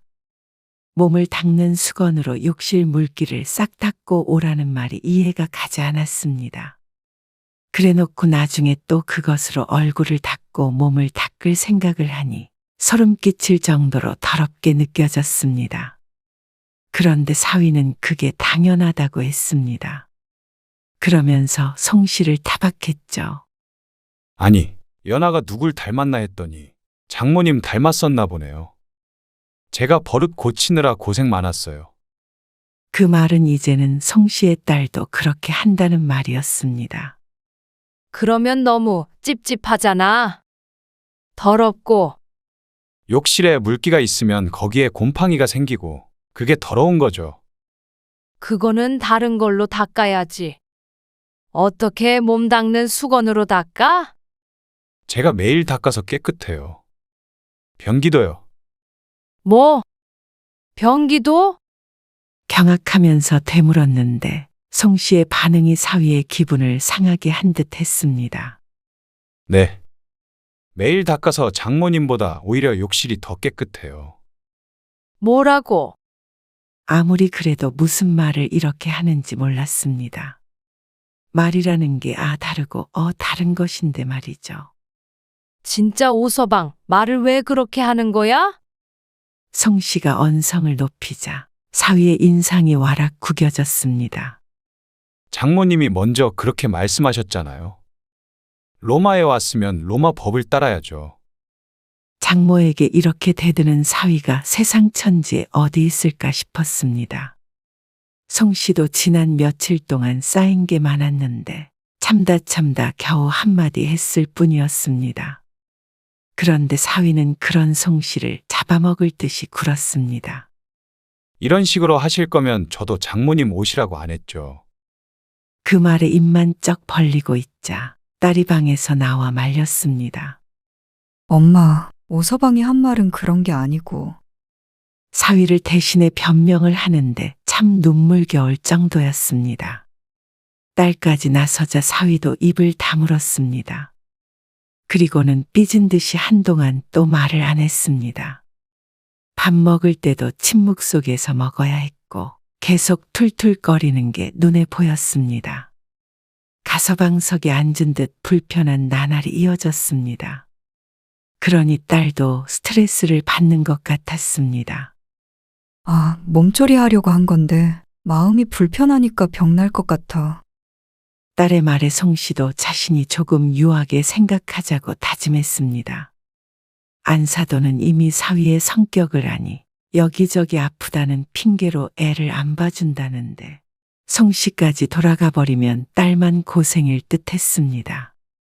엄마가 조금만 참아주라. 마음이 너그럽지 못하고 요즘 사람 같지 않게 가부장적이기까지 한 사위를 딸 혼자 감당하면서 애 키우고 살림까지 할 수가 없을 것 같았습니다. 그러니 송 씨가 몇 개월만 조금 고생하자 싶었죠. 그래서 그 이후로 비슷한 일이 여러 번 있었는데도 송 씨는 딸의 말을 듣고 꾹 참았습니다. 그러던 어느 날이었습니다. 장모님, 사위의 목소리에 가슴이 덜컥 내려앉았습니다. 왜? 이번엔 또 무슨 잔소리를 할까 싶어서 말을 꺼내기도 전에 두려운 마음이 들었습니다. 이거 뭐예요? 사위가 빵을 먹다 말고 물었습니다. 아, 그거 지난번에 사온 빵이야. 근데 이거 날짜가 지났네요? 사위가 먹던 빵은 유통기한이 그저께까지였습니다. 조금 남은 빵을 버리기엔 아까워서 나중에 송 씨가 먹기 위해서 냉장고에 넣어둔 상태였습니다. 그걸 꺼내서 한 입 먹은 모양이었습니다. 근데 그저께까지고 계속 냉장고에 있어서 괜찮아. 내가 먹으려고 했는데. 아니, 아무리 그래도 날짜 지난 걸 그대로 두시면 어떻게 해요? 뒀으면 빨리 드셔야지. 저는 날짜 지난 건 안 먹어요. 갑자기 화를 내는 사위 때문에 무척 당황했습니다. 그런데 사위는 거기에 그치지 않았습니다. 냉장고 문을 벌컥 열어보았습니다. 그리고 이것 보세요. 냉장고 상태도 이게 뭐예요? 끈적거리는 거, 이런 거는 그때그때 닦아야죠. 아, 냉장고 청소한 거야. 송 씨는 자신도 모르게 변명하듯 말했습니다. 그런데도 아랑곳하지 않고 사위가 행주를 가지고 오더니 냉장고를 문질렀습니다. 보세요. 청소한 게 이거예요? 갈색 음식물이 묻은 행주를 내밀면서 묻는데 송 씨는 할 말을 잃었습니다. 제가 안 그래도 몇 번 말씀드리려다가 말았는데요. 거실도 청소하시는 거예요? 매일 하고 있지. 그런데 먼지가 잔뜩 있어요. 애 있는 집에서 청소 그렇게 대충 하시면 안 돼요. 모처럼 주말이라 하루 종일 집에 있으니 심심했는지 어쨌는지 청소 감독이라도 하고 싶은 모양이었습니다. 송 씨는 여느 때처럼 그냥 고개를 끄덕였습니다. 그런데 사위는 아주 나를 잡은 듯 했습니다. 그래도 오셨으면 일을 제대로 해주셔야죠. 이러면 돈 들이는 보람이 없잖아요. 뭐? 송 씨는 잘못 들었다는 듯이 되물었습니다. 얼마 받지도 않고 온갖 집안일에 애까지 봐주고 있는데 꼭 자신을 고용한 사장님처럼 말했습니다. 아니, 설령 실제로 남의 집에 일을 하러 왔더라도 쉽게 들을 수 있는 말은 아니었죠. 정말 해도 너무한 거 아니야? 송 씨도 그런 소리를 들어가며 일을 해줄 이유는 전혀 없었습니다.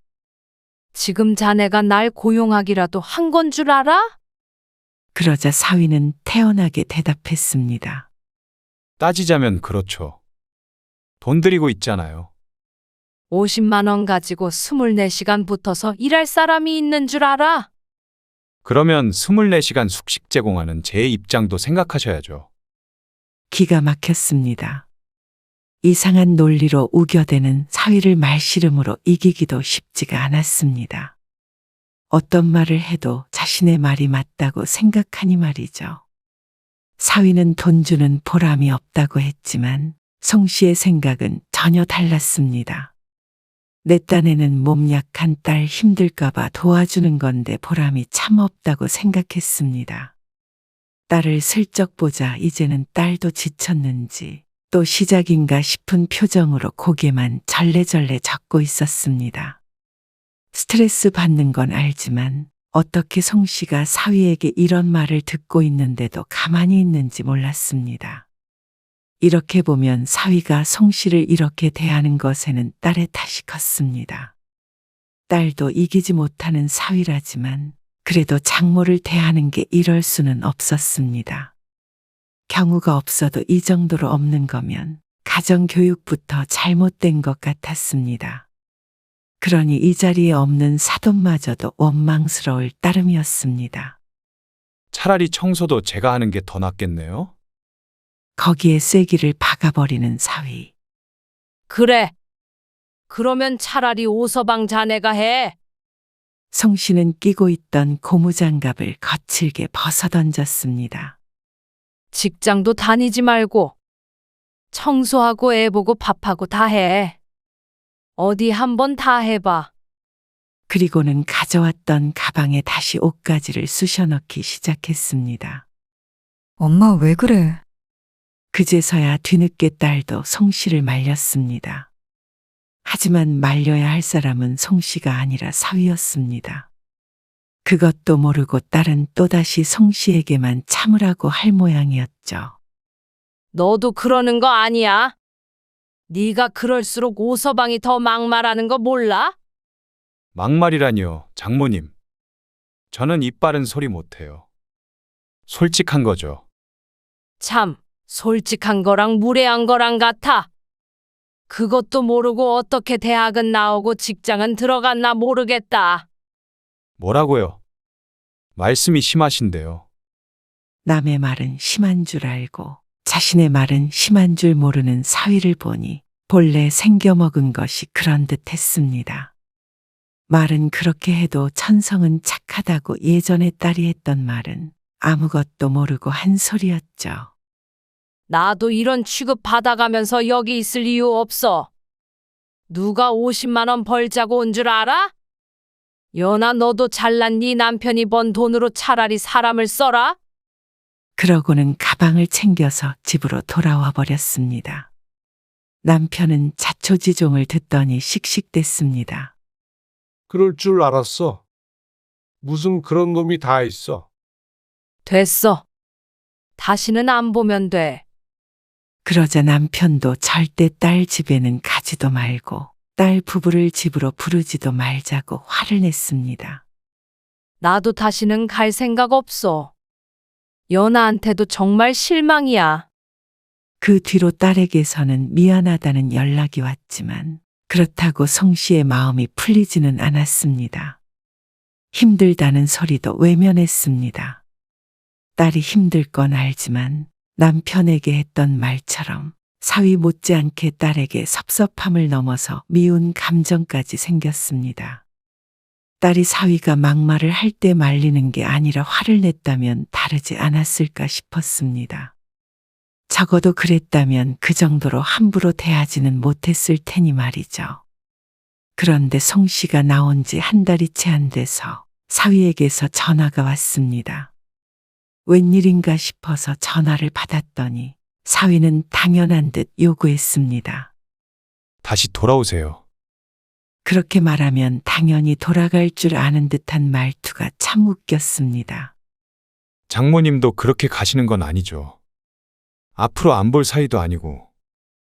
그러면 연하만 고생하는 걸 왜 모르세요? 아직도 정신을 못 차린 사위를 보니 그때 나오길 정말 잘했다는 생각이 들었습니다. 가끔 딸 생각이 났었는데 이제는 그마저도 필요 없겠다 싶었습니다. 연하가 힘들어서 이렇게는 못 살겠다고 난리예요. 자네가 직접 하는 게 낫겠다고 하길래 필요 없는 내가 나온 건데 뭐가 문제야? 알아서 해. 이러다가 저희가 싸우고 이혼이라도 하길 바라시는 거예요. 뭐? 꼭 나 때문에 싸우는 것처럼 얘기하네. 만약에 너희가 이혼을 한다면 나 때문이 아니라 오서방 자네 때문이지. 그 성격 못 고치면 누가 같이 살아? 위아래도 없이 아무 말이나 내뱉고 고집불통에 자기밖에 모르는데 나는 다시는 그 성격 감당 못해. 안 보고 사니까 차라리 좋다. 그러고서는 전화를 끊었습니다. 그러니 10년 묵은 체증이 내려가는 기분이 들었습니다. 왜 진작에 이렇게 쏘아붙이지 못했나 후회가 됐습니다. 마지막 끊기 전에 사위의 당황한 듯한 음성이 귓가에 맴돌았습니다. 그리고 혹시나 딸이 이혼한다고 하지 않을까 싶어서 생각이 많아지기도 했습니다. 송 씨에게 했던 것처럼 사위가 딸에게 똑같이 했다면 못 버텨내지 않을까 싶었습니다. 하지만 딸은 이혼할 생각까지는 없는 듯 보였습니다. 아이가 어리니 쉽게 그러지는 못할 것이라고는 생각했습니다. 그렇다고 딸에게 갈라서라고 강요하고 싶은 마음도 없었습니다. 딸도 사위의 성격이 견딜만 하니 같이 사는 것이라고 여겼죠. 둘이 좋아서 같이 살겠다는데 이래라 저래라 할 마음도 없었고 그저 성씨가 딸과 사위를 보고 싶지 않을 뿐이었습니다. 무례하고 불편한 사위는 성씨 부부도 사양이었습니다. 그런데 얼마 안 있어 딸에게서 전화가 왔습니다. 엄마, 나 복직해도 애 안 봐줄 거야? 1년 동안 쉰다며? 하지만 집에서 애만 보니 오히려 나가서 일하는 게 더 낫겠다는 딸이었습니다. 그동안 이래저래 많이 시달린 듯 지친 목소리였습니다. 내가 왜 너희 집에 가니? 무슨 말을 그렇게 해. 딸 집인데. 네가 엄마를 부모로 생각 안 하고 사위도 나를 장모라고 생각을 안 하는데 남의 집보다도 못한 데를 가서 또 무슨 험한 꼴을 당하려고. 험한 꼴이라니. 오서방이 엄마를 무시해서 그런 말을 한 게 아니라. 아니, 더는 들을 것 없어. 오서방 심성이 비단결이라도 나는 그런 말 듣고는 같이 못 지낸다. 앞으로는 명절에도 오지 말어. 너도 당분간은 안 보고 싶다. 엄마까지 이러면 나 힘들어. 네가 그런 남편 만난 걸 누굴 탓해? 그리고 너도 자식이면 부모 심정도 한 번쯤을 헤아려라. 서운해하는 딸의 목소리를 뒤로 한 채 통화를 마쳤습니다. 당분간은 딸하고도 이렇게 지내게 될 것 같았죠. 그날 이후로 성씨는 딸 부부와 연락을 끊었습니다. 전화도 받지 않고 하지도 않았습니다. 사위도 몇 번 연락이 왔지만 또 속 뒤집는 소리만 할 것 같아서 나중에는 아예 차단을 해버렸죠. 그러자 휴대폰은 잠잠해졌습니다. 내 자식이기에 딸은 언젠가는 볼 날이 올 수도 있겠지만 사위만큼은 다시는 마주하고 싶지 않았습니다. 그냥 처음부터 우리 둘밖에 없었다고 생각해. 그러고 있어. 그래야 덜 속상하니까. 졸지의 딸을 잃은 성씨의 마음이 상하지 않을 수 없었습니다. 단호하게 얘기하긴 했지만 그렇게 애지중지 키운 딸이었습니다. 하지만 그렇다고 한들 바보같이 손을 내밀 생각도 없었습니다. 지금도 가끔씩 자다가 사위의 장모님 하고 부르는 목소리가 떠올라 벌떡 일어날 때가 있었습니다. 그러니 더 이상은 그 인연을 이어나갈 생각이 없었고 한참 뒤에 사위에게 다시 연락이 왔을 때조차 거들떠 보지 않았습니다.